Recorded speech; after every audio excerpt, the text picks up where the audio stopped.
Salut à tous, c'est Bank de la chaîne, bienvenue sur cette vidéo qui aujourd'hui va parler de posture du praticien et en l'occurrence d'un élément qui est assez courant quand on est hypnotiste ou PNListe, c'est cette logique qu'ont les gens à penser qu'on peut savoir ce qu'ils pensent, ce qu'ils voient ou euh,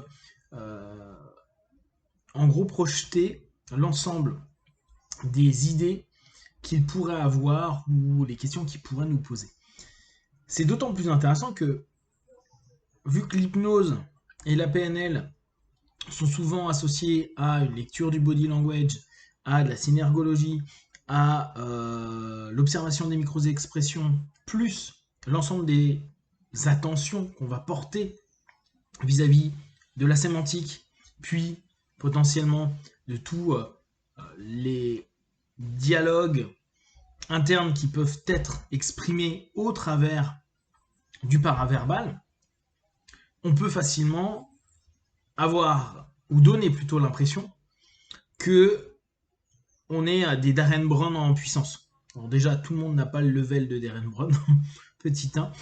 Et nous, dans notre posture de praticien, la réalité est strictement l'inverse. C'est d'autant plus intéressant que les personnes sont persuadées que nous allons les lire, les comprendre, anticiper les choses, pouvoir les connaître potentiellement en quelques minutes, parfois quelques heures, mieux que eux-mêmes se connaissent. Alors que factuellement, dans notre posture de praticien et ou dans le quotidien, on part d'un postulat simple qu'on ne connaît personne et que on pose des questions pour mieux connaître et éviter justement d'être dans toute une projection de comment l'autre fonctionne.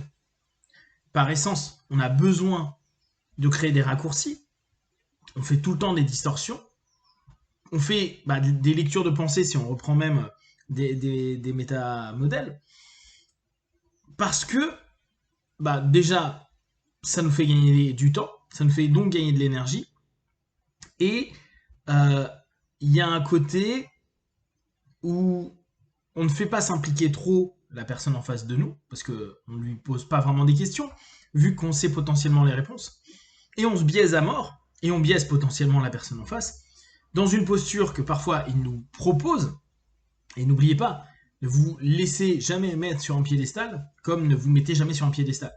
Or, quand les personnes savent qu'on a un petit peu étudié tous ces principes psychos, ils ont l'impression que potentiellement vous savez. Vous savez ce que personne ne connaît. Et vu que l'hypnose et énormément de systèmes psychothérapeutiques, et je ne vous parle même pas des systèmes ésotériques, ont toujours une espèce de mysticisme et de fantasme autour d'eux, on se dit, ce gars-là, il a un secret que je connais pas. Et dès lors, ça peut assez facilement ébranler des postures. Parce que au cabinet, c'est assez simple de se maintenir dans une posture assez juste. Par contre, dehors, quand on rencontre du monde, quand on papote de notre passion, de notre travail, etc., les personnes, au bout d'un moment, disent non, mais là, tu vois ce que je veux dire. Ou tu sais ce qui va venir après, ou tu sais mes questions, ou tu sais ce que je pense. Et je prends mon exemple, à chaque fois, je dis non, j'en sais rien. Et ça va étonner la personne à dire pourtant tu m'as analysé depuis tout à l'heure, tu vois comment je fonctionne, etc. Ouais, j'ai des bribes. Mais ma posture, si elle veut être clean par rapport à ma notion de questiosophie, hypnosophie, c'est de dire ouais, j'ai vu plein de choses, il y a plein d'indices. Mais ces indices rentrent dans le cadre des hypothèses. C'est-à-dire, il se peut que. Peut-être que je vais avoir bon, peut-être pas. Mais quel est l'intérêt pour moi de dire je sais comment ça va se passer, je sais ce qui va se dire après, et on le fait tous. Hein. Moi, par exemple, qui ai cette habitude de facilement généraliser ou facilement distordre, à dire non, non, mais ça y est, globalement, je vois ce qui va se passer ou comment la personne va penser. On peut facilement se dire il sait exactement ce que je vais dire ou penser. Non, non, c'est un ensemble de causes à effet, encore une distorsion, hein, qui entraîne cette fainéantise, tout bêtement, de poser des questions, voire même de peur de perdre d'énergie parce que rentrer dans une mécommunication, je vous rappelle, hein, c'est-à-dire qu'on ne se met pas au même niveau de besoin que la personne en face de nous. Moi, j'ai un besoin, par exemple, d'infos à ce moment-là, et la personne, elle veut être juste reconnue, par exemple, dans son travail. Et si mes questions vont toucher son besoin, par exemple, de personnes, et que lui, ce qu'il veut, c'est un besoin de parler de son boulot, bah, il va y avoir un mismatch, et ça va être chiant pour obtenir la réponse que je veux. Donc, je vais me biaiser à me dire, ouais, bah, globalement, ça veut dire ça, donc ça, donc ça. Donc, effectivement, plus on connaît des cartographies, MBTI, Enneagram, ProcessCom, AT, ou celui que je vous partageais hier de Virginia Satir, plus il est vrai qu'on peut capter facilement certaines logiques. Mais là encore, notre posture nous impose de se dire, ok, pose-toi des questions. Ne va pas dans la notion de la pseudo-connaissance, genre je sais ce qui est en train de se jouer, etc.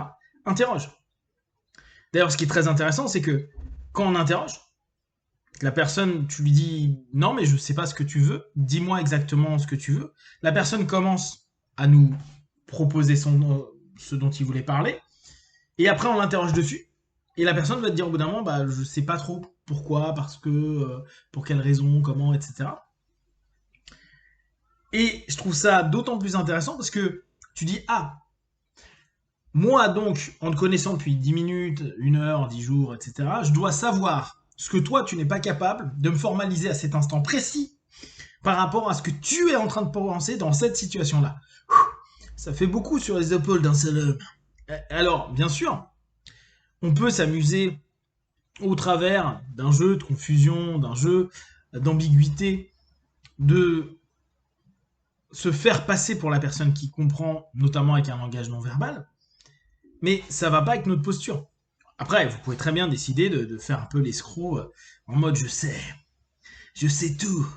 Et why not? Seulement pensez constamment, quand vous allez avoir des amis, de la famille, des personnes qui vont dire ah mais toi tu t'y connais, t'es un expert en Enneagram, t'es un expert en ProcessCom, t'es un expert en MBTI, donc tu vois à peu près où je suis, tu vois ce que je veux dire, etc. Je vous invite à regarder ce que ça fait en termes de posture, à se dire bah attends, moi je pose des questions pour savoir, j'évite justement d'aller dans ce biais